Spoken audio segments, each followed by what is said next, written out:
This is 9 to 5 Google, and today we're looking at the Virgin Motorola Triumph. It's a 4.1 inch candy bar smartphone. It looks a little bit like Droid. This is a Droid 2. It's a slider. It's obviously got a much bigger screen. It is also a little thinner, but it doesn't obviously have the keyboard. It's a little bit closer in size to the Motorola Atrix, which you can see here. The screen is slightly bigger, and the device itself is kind of bigger, but it's also a little bit thinner, as you can see. And it's part of T-Mobile's line, or sorry, Virgin's line of Android smartphones, which started with the Samsung Instinct, I believe, and then the Virgin Optimus, which I'm a big fan of. And today we're looking at this guy. First of all, the power button is on the left side, which might be good for lefties. I don't know. Volume rockers right there. At the top you have the headphone jack. At the bottom you have a USB and also a mini HDMI out, which is kind of interesting for a prepaid phone. And this phone in general is pretty amazing for a prepaid phone. Kind of shattering borders there. It's got a 1400 milliamp battery, and it comes with 2 gigabytes of SD card storage, of course upgradable to 32 gigabytes. Should make sure I'm putting this on right. Virgin's plans overall are probably the best in the business, even though they raised them $30 to $35 to start at $35 a month recently, most likely because of this phone, actually. With a huge screen, it's kind of could be a data hog. The screen is more similar to a Evo, for instance, or a Galaxy phone. This is the Samsung Fascinate, which is a Galaxy S phone on Verizon, and I think it's probably about the best comparison you'll see. The Motorola is a little bit thicker. The screen is just slightly bigger, but it's really just about the same size. Samsung might be a little bit longer. You'll notice the Triumph goes all the way to the screens. So to look at the software a little bit, there's not much to it. It's a basic Android 2.2. Really wish they would have gone to 2.3 on this one. Not sure why 2.2 is what made it here, because there's no overlay on there. It's stock Android with a typical Virgin background, which you can switch pretty quickly with something perhaps more normal. And then your apps are just typical Virgin Android, but as an untouched.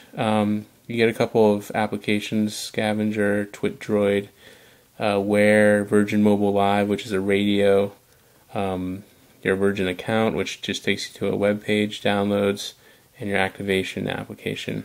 I've installed a few things on here like Google Plus, Google Voice. I've upgraded Facebook and Pandora. I've been using this for the last couple of days. It's been a great phone. I don't know if you can tell, but the outside's rubberized. It's not quite like a 3D Evo or a Motorola Bionic or anything. It's kind of like, I would say, about 6 months ago's top-end phone. It's got a 1 gigahertz. I don't think it's a dual single-core processor. And it's, I believe it has 512 megs of RAM. But overall, the phone's really nice. The camera's a 5 megapixel shooter in the back with a single LED. Pictures are, I don't want to say mediocre, but they're somewhere between mediocre and really good. The video's the same. It takes 720p video. It's 5 megapixels, so you'll know what you get. There's no fancy lenses on this particular model, but you're definitely getting much better than the the previous version phone, which is the 3 megapixel shooter, or the Optimus. This one also has capacitive buttons, whereas the Optimus has physical buttons, which I'm actually a bigger fan of. And the screen, though, you can see is the star here. If you look at straight on, how much more screen real estate you get with this, it's kind of not even a competition.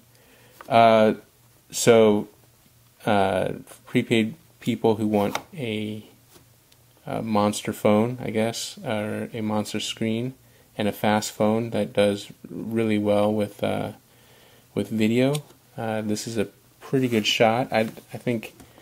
Let's see what's playing on YouTube right now. If there's anything easy. Okay, Rebecca Black wins. Let's see. Oh, that's one other thing. Is the speakers on this. You can see at the bottom there. One right there. On the other side as well. Speakers are pretty incredible on here.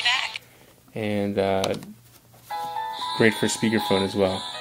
You can see that the video is easily some of the best I've seen on a prepaid phone, if not the best. Alright, that's too much of that.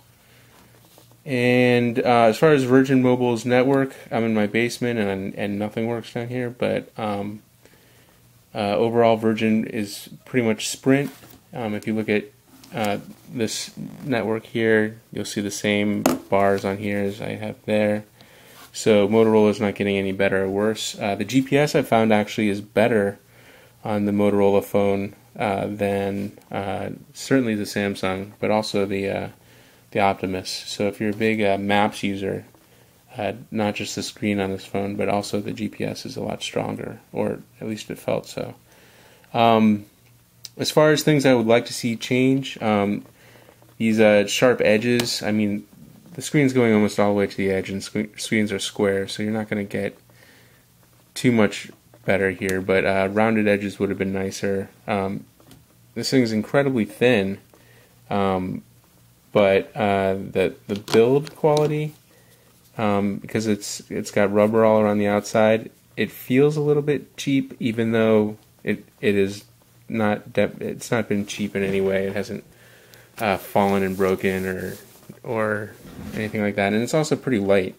It's much lighter than an Evo, and it's similar to an Atrix. Actually, it's probably the best comparison of phones.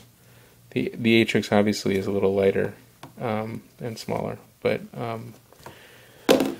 so that's the Motorola Triumph on Virgin's network. I would definitely recommend this to any high-end prepaid buyer who is looking for a strong Android phone. I don't think there's anything out there that even comes close.